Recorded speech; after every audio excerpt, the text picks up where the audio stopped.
Welcome to the Flore Fantasy and Sci-Fi Lore. This is part 2 of our episodes on the spice melange itself.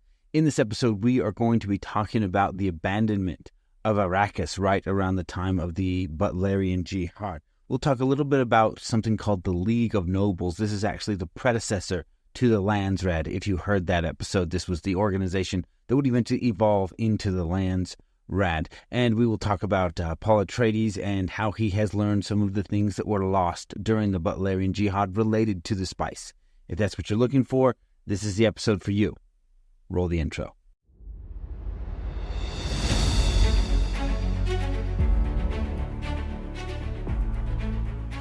Do you remember the first story that was so spellbinding it drove you to break the rules and stay up all night to keep reading, keep watching, keep playing? So good, you forgot your life and lived there. So good. The moment it ended, you asked yourself, what next? Welcome to the Flore.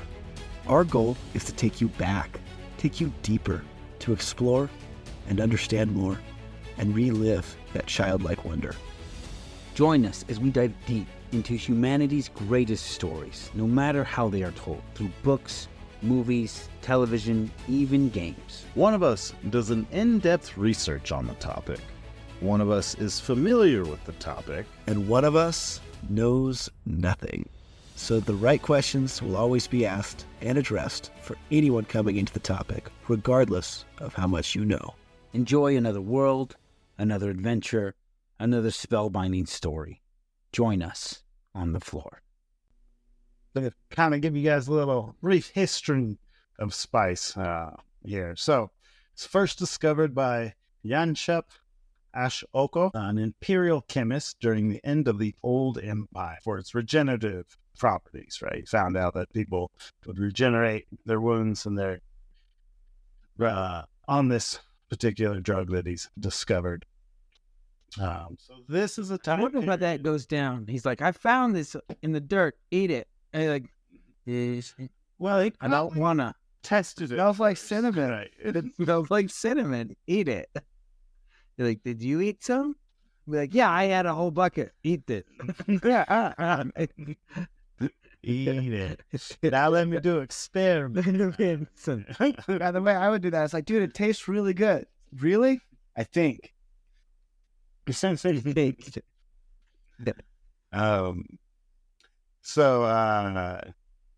During the Old Empire, so this is before humans knew how to fold space, and they were just using faster than light travel.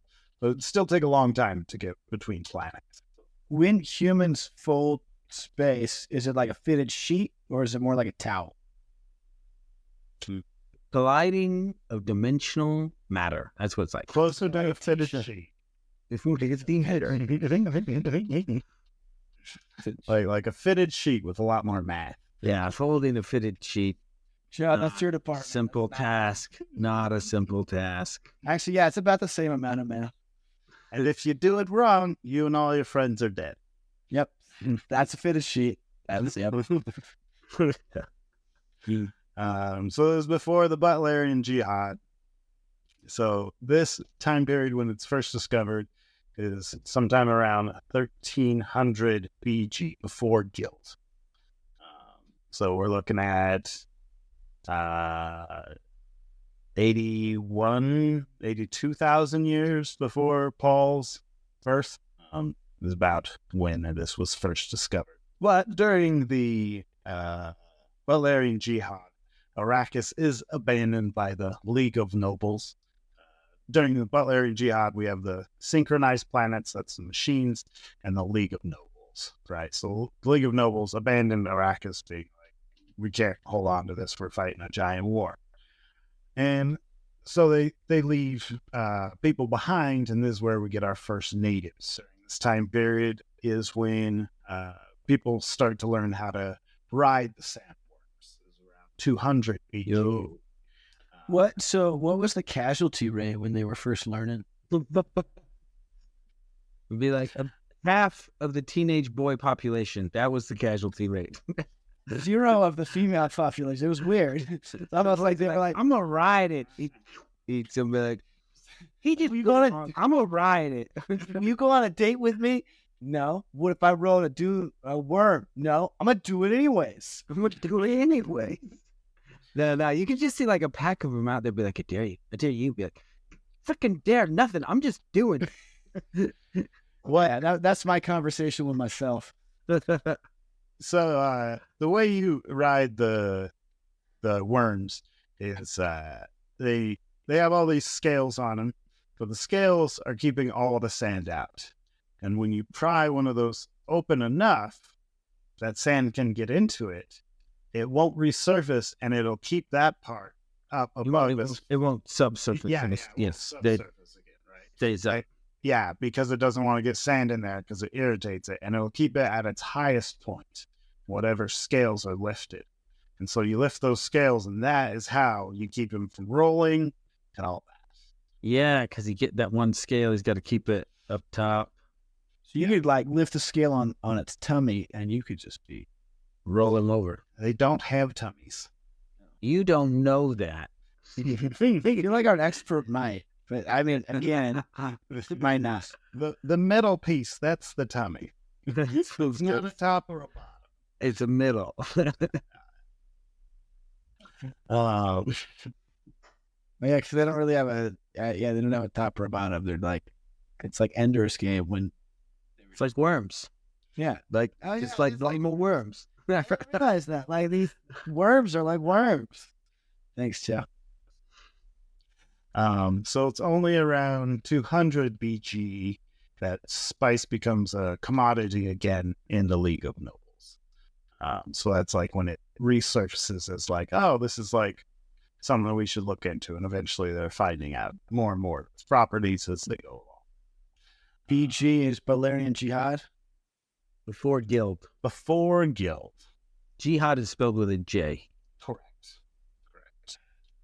Oh, that makes sense. And then, of course, I mentioned Paul, through his genetic memory, finds out that there used to be oceans here, and there are saltwater beds underneath that also kind of help describe them, and that the worms were moved here and turned it into a desert planet. And this is also showing us that even if they take the worms off of the planet, they're going to still create this harsh environment that you take them, right? They're still going to turn it into a desert, showing this idea that to harvest the spice, you must face the desert, right? That's just a part of, if you want this treasure, because it's pretty much every other species we know, we cycle water, right? We take it in, but then we let it out, whereas the worms don't. They simply take it, transform it into not water, and it's gone. It's removed from the cycle.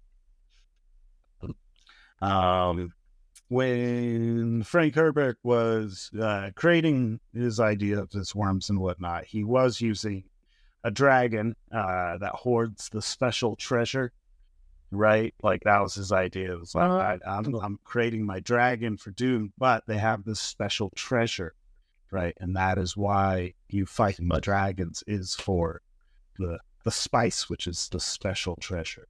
And they're even referenced as the dragons on the floor of the desert. The dragons on the what? The floor of the I knew he was desert. going to do it. I knew it. Sure, that big. On the iPhone, on son. Right now. And of course, this leads into Frank Herbert's 15 years from now, Aaron is like looking at floor tiling with his wife. Be like, what do you think of this floor? And he's like, this ain't floor. And she's just like, can we not do that every time? No, she's gonna be like, what do you think of this tile? I'm like, well, it depends. Where are we gonna put it? on the ground. He's like baiting her to say it. All right, back to Dune. So it also leads into Frank Herbert's idea that he uses over and over again, that harsh environments create stronger people. And so like you have to go through this harsh environment of the desert to get access to this special thing, right?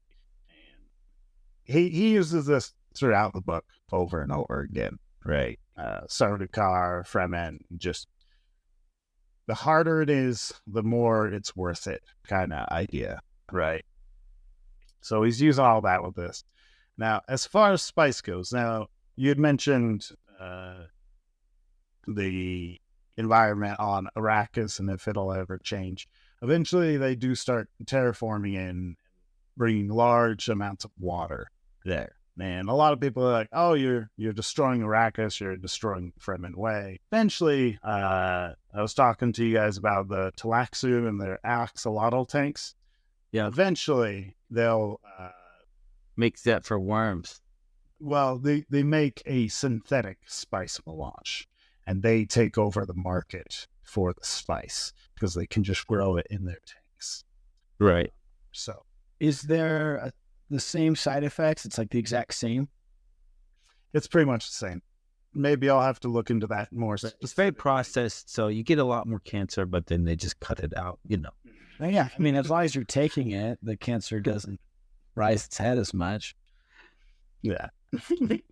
But it just immediately grows the second the spice leaves your bloodstream. As far as I know, there is no cancer in the DUNE-verse because it's never. Everyone who got it died really quick. It was a synthetic spice. It might have been. I think that's how Frank Herbert's wife eventually dies. So like that might have been why he never put it in his books. Or it just wasn't relevant to the storyline, right? Like, you're not going to put everything in there. It's just like only the things that make this world unique and cool and are important to the story. I hope this help you understand more about spice and kind of give you some history on it, where it comes from, where it's going. All right. Thank you. I do have a question. When did they start using it for prescience and for navigators and just longevity? Like, because you cover when we discover it, and shortly after we start using it as a healing agent, when do we shift? It doesn't have like a definitive time when this happens, but the Bene Gesserit, their burst of things, they would have been using it right there in the beginning. Probably the second Reverend Mother, because I believe the first one, have to double check, but I don't think she had to use spice to get genetic memory. She was able to do it with other means, but it ends up being the answer, right? When the Butlerian Jihad kicks off, they can't use their robots to full space anymore. And so spice is the answer to this. So We do know they go through a dark age, so there's definitely a gap of time where like they figure out what are those genetic mutations we need, when do we start exposing them to spice, and how much spice do we have to expose them to get someone who can do this. all right. But I mean, that whole process could only have taken a few, decades to a couple hundred years. Yeah, also got to think like how accurate it was. Like, so a lot of the people who are getting given spice are super addicted. So they're probably like, nope, wasn't able to see the stuff you wanted me to. I'm gonna need some more spice. I need some spice. And then of course they finally get it. Like in our episode, we talked about how like strung out these people would be because like they live in multiple dimensions, right? You make a choice based on what's in front of you. They have to make a choice based on all the different dimensions that are presenting multiple possibilities to them all the time. And so like by the time you get somebody who can actually navigate, be like, how do you feel now? And he's like, when? And he's like, no, now. Which now? Yeah, She's like, wait, now. And the other guy's like, I think we got it. we're not answering our questions anymore. So I think this is good. Is there a higher suicide rate after taking a lot of spice or lower? No. They don't have a spike in suicide rates. So, And that drop you. trying to get off of it, that's a different story. But there's no way to wean yourself off spice once it's in you. Not that has been presented in the books. So that would be a really good way to make money, is have a solution to get off spice. So like for like those athletes who make it big and then they blow all their money on spice and they're like, dude, I'm going to die if I don't get $1 million because like spice is pricey. Like you don't even have to have the solution. You just have to market it as if you do. Marketing because they're going to die anyway. Like how are they going to know it didn't work? They just wake up dead. You just come to this planet, we'll do a rehab, you just bury the bodies, nobody can talk to them, you're good to go. Collect your money. I think I read this in the kind of more the subtext, but your navigators are people who took spice too far. It's too far. And now they're either going to die or they need a bunch of it. And then the people are like, well, you just have to learn how to fly these ships and you'll get all you want. Okay, I'll just live and breathe spice now. Those are the space wagons. Slowly turn it to space wagon. I love that. They just get their cinnamon shrimp and they're good to go. So these are people who took spice way too far and probably over 100 years old, right, to learn how to actually use the ships. Space. So you take somebody who's way too addicted, take them to navigation school, and you just give them lots more until one day they can start flying your ships. That's how you deal with that problem. How many ships do they crash learning how to? But I do like, should they start with like making them be like, pick the door with the prize behind it? And they start with 3 doors, and like before you can even be a navigator, they're like, there's 1,000 doors, pick the right door. It's like, is this a game? Be like, yeah, and pick a game. Be like, that door. Like, duh. Yeah, he's ready. He's ready. If I was thinking that, He doesn't just make the choice, but he's like, he's living so much in multiple realities that it seems ridiculous you would even ask him to choose. Be like, everyone knows that door, right? We can all see it. Be like, if I'll celebrate, we can put Donna like we've done it. I've already picked that door 9 times. Doctor Strange. Yeah. He's like, I told you last time, it's that door. And the guy's like, yeah, he's ready. He's ready. I told you last time. The first time, man. But they talk like that sometimes. Yeah. You'll get used to it. Get used to it. I already told you. When? Imagine that's what they say a lot. I already told you. I told you last. Although I imagine like every once in a while you get the argument, be like, we need to travel to these coordinates to make the deliveries. Like, we already did. Be like, no, we didn't. Be like, yes, we did. Like, why did? We're still here. Or he's like, no, we don't. And they're like, no, that's the directive. That's what we're doing today. It's like, no, that's how everybody dies. We're not doing that. That's how And they're like, guys, we're not doing that. Yeah, I bet there's some weird conversations with navigators. God, man, dude, a high charisma navigator would be fun. Just so you want to blow off the day. It's like, no, we're not doing that. Everybody dies. So while I go to a bar, Aaron, I don't have a direct answer for your, like, how many ships did they crash, but before they can figure out how to get navigators using spice to fold the space, after they've lost machines, they were losing 9 out of 10 ships. Yeah, 8 to 9 out of 10 would try to fold it without the machine. So that 10th one, is it like a consistent pilot, or is it like, wow, you completed one flight, now you'll probably die like next one? random? Yeah. No, that but the ships that fold space were huge. These were giant. I don't finish sheet. Yeah, that makes sense. Like a 10-mile ship is like what they were usually working. Yeah, folding a fitted hundred can't make a single mistake or everyone dies. That is scary. Oh my gosh, I'm never gonna sleep in a bed again with a fitted sheet. Just love that. You're talking to the navigator. Here are the coordinates. He's like, no, that's how we died. How we died. Yeah. Are we supposed to die today? Is that the goal? And like, you could just see like some intern looking at his boss, be like, well, what do we do now? If we make him, we all die. He just told us that. But at the same time, we're supposed to go there. Like, what do you do at this point? And if we don't make him, the Empire will kill us all. Like, what? How does this look like we're in this little paradox? A little rock and a hard place I found myself in between this banned from the universe. If you don't make your deliveries, so you die or you die, or maybe you die. All right. Thanks for joining us on the floor. Hope you enjoyed this episode on kind of the history of the spice. And write in with your own thoughts on how you think maybe it evolved from that first discovery to what we see in Dune. And as we spend a lot of time on the navigators, maybe talk about some of your thoughts on them.